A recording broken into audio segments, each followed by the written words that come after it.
शैली study room में आपका स्वागत है बेटा। आज हम जो टॉपिक करने जा रहे हैं उसका नाम है फ्रैक्शन, भेद। फ्रैक्शन होती क्या है? What is a fraction? Fraction is a small part of something. किसी भी एक पूर्ण चीज के एक भाग को हम फ्रैक्शन कहते हैं।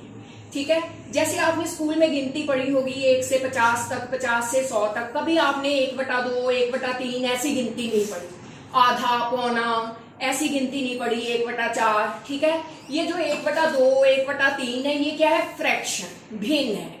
आज मैं आपको इसी के बारे में बताऊंगी, लेकिन हम घर में इसका प्रयोग बहुत बार करते हैं। जैसे ये मेरे पास एक रोटी है, ठीक है, एक रोटी है। हम अपनी मम्मा को कई बार कहते हैं कि हमें आधी रोटी दे दो। ठीक है, ये एक पूरी रोटी है, लेकिन इसको जब मैं 2 बराबर हिस्सों में बांट दूंगी, ये मैंने इसके 2 बराबर हिस्से कर दिए। ठीक है, पहले ये एक रोटी थी, अब ये कितने हिस्सों में बट गई? 2 हिस्सों में। अब ये 2 हिस्सों में हो गई, लेकिन अब 2 हिस्सों में ये भी उसका एक हिस्सा है और ये भी उसका एक हिस्सा है। इसको हम कैसे लिखेंगे? पहले ये एक रोटी थी, लेकिन अब ये कितनी रोटी हो गई? 2 पीस हो गए रोटी के। अगर मैंने इसकी भिन्न लिखनी है तो ये क्या होगा? 2 में से 1/2।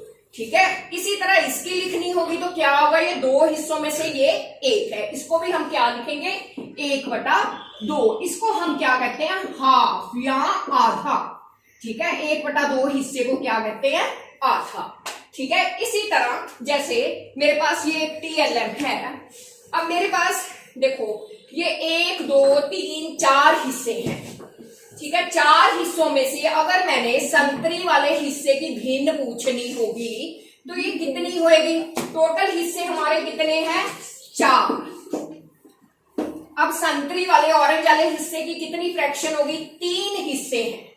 तो इसको हम क्या कैसे लिखेंगे? 4 हिस्से टोटल लिखेंगे। 4 में से 3 हिस्से कितने हो गए हमारे? ऑरेंज वाले हिस्से की फ्रैक्शन आएगी 3/4, जिसको हम हिंदी में 3/4 भाग कहते हैं। इसी तरह अगर मैंने येलो वाले हिस्से की, पीले वाले हिस्से की भिन्न लिखनी होगी तो हम कितनी लिखेंगे? हम पहले सारे गोले की भिन्न लेंगे कि ये 4 है। ठीक है, 4 में से कितना हिस्सा हमारा जो है पीले वाला है? 1 हिस्सा। तो इसकी कितनी भिन्न होगी? 1/4। तो इसको हम क्या कहेंगे? 1/4 भाग। इसी तरह से आधा हिस्सा होता है 1/2, 1/3 1/3 होता है, 3/4 जो होता है 3/4 है। जैसे कि ऑरेंज वाला हिस्सा जो है वो 3/4 है। और भिन्न में हमेशा न्यूमिनेटर, डिनोमिनेटर, अंश और हर होते हैं। जो हमारी प्रॉपर फ्रैक्शन होती है उसमें डिनोमिनेटर जो होता है वो हमेशा बड़ा होता है डिनोमिनेटर से, क्योंकि अगर हमारे पास कुल 7 हिस्से हैं, जैसे कुल 4 हिस्से हैं, तो 3 हिस्से ये है ना, इसमें 3/4 में भी जो है हमारा हर बड़ा है अंश से। ठीक है, समझ लग गई होगी मेरे को उम्मीद है। अगर आपको मेरी वीडियो पसंद आई, अच्छी लगी तो प्लीज इसको लाइक करना। Thank you.